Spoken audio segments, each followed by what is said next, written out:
Hello बच्चों, आइए देखते हैं प्रश्न। के मान ज्ञात कीजिए जिसके लिए निम्नलिखित समीकरणों के मूल वास्तविक और समान है।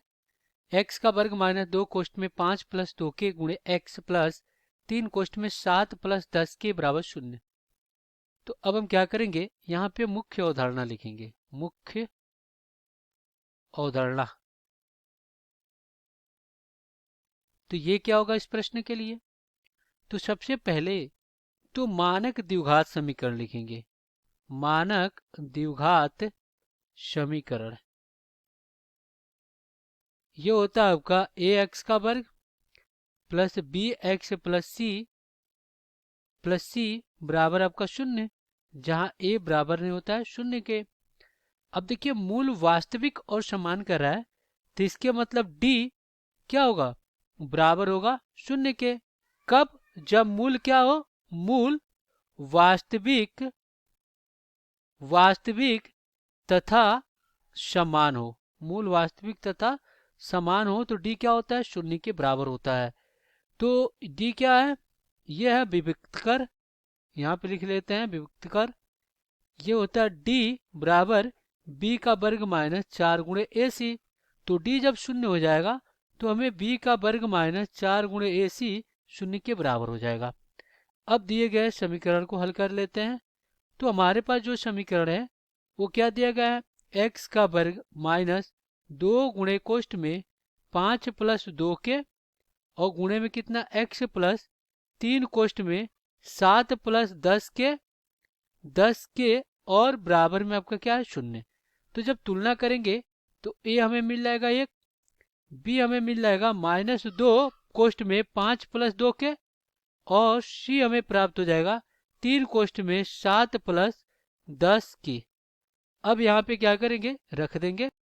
तो हमें क्या हो जाएगा, देखिए ये हो जाएगा माइनस 2 कोष्ठ में कितना, कोष्ठ में 5 प्लस 2 के, 5 प्लस 2 के कोष्ठक में क्या हो जाएगा, ये इसका वर्ग हो जाएगा और माइनस 4 गुणे ए कितना है 1 और गुणे में यहाँ पे ये कितना है सी 3 गुणे 7 प्लस 10 के।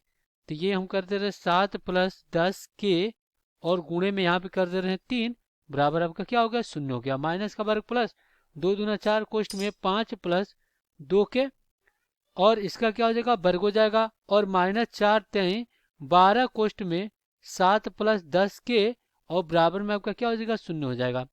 तो a प्लस बी का पूर्ण वर्ग क्या होता है, a का वर्ग प्लस b का वर्ग प्लस 2ab।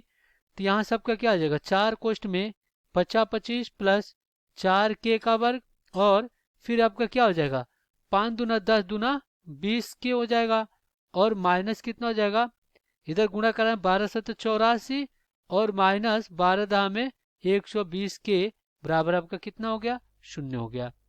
अब 4 से गुणा करा दीजिए तो ये हो जाएगा 100 और प्लस 4 चौको 16 के का वर्ग और प्लस देखिए 20 चौको कितना हो जाएगा 80 के और माइनस कितना हो जाएगा 84 माइनस 120 के बराबर आपको 0। तो यहाँ पे 100 में से 84 जाएगा, पहले ये वाला वर्ग वाला लिख लेते हैं 16 के का वर्ग और 80 के और माइनस 120 के माइनस 40 के, यही होगा।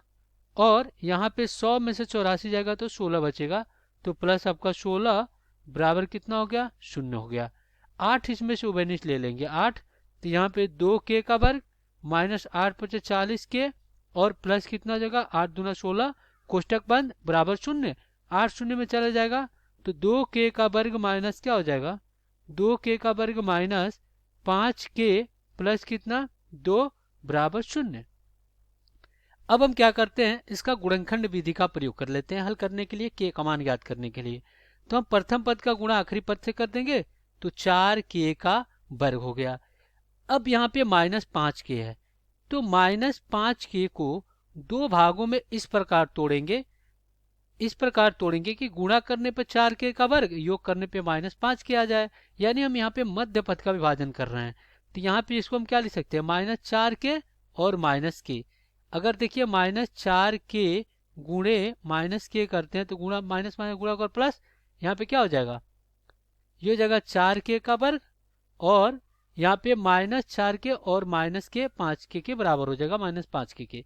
तो यहाँ पे लिखेंगे 2 के का वर्ग माइनस 4 के माइनस के प्लस 2 बराबर आपका 0। तो इन दो पदों में से क्या उभयनिष्ठ है? 2 के।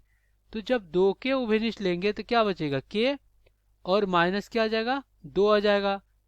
और यहाँ से के प्लस 2 है, तो अगर हम क्या, तो यहाँ पे अगर माइनस हम क्या करते हैं, एक बाहर लेते हैं, तो के माइनस 2 बराबर क्या हो जाएगा? 0 हो जाएगा। तो यहाँ से के माइनस 2 एक कोष्ठ में और एक कोष्ठक में क्या हो जाएगा? 2 के माइनस 1 बराबर 0। तो यहाँ पे के माइनस 2 बराबर 0 और 2 के माइनस 1 बराबर 0। तो यहाँ से के बराबर कितना हो जाएगा? 2 और यहाँ से के बराबर कितना हो जाएगा? 1/2। तो इस प्रकार हमें के दो मान मिल गए। एक तो आपका 2 मिल गया और 1/2 मिल गया। ये हो जाएगा आपका उत्तर। आशा करते हैं बच्चों ये प्रश्न आपको समझ में आया होगा। धन्यवाद।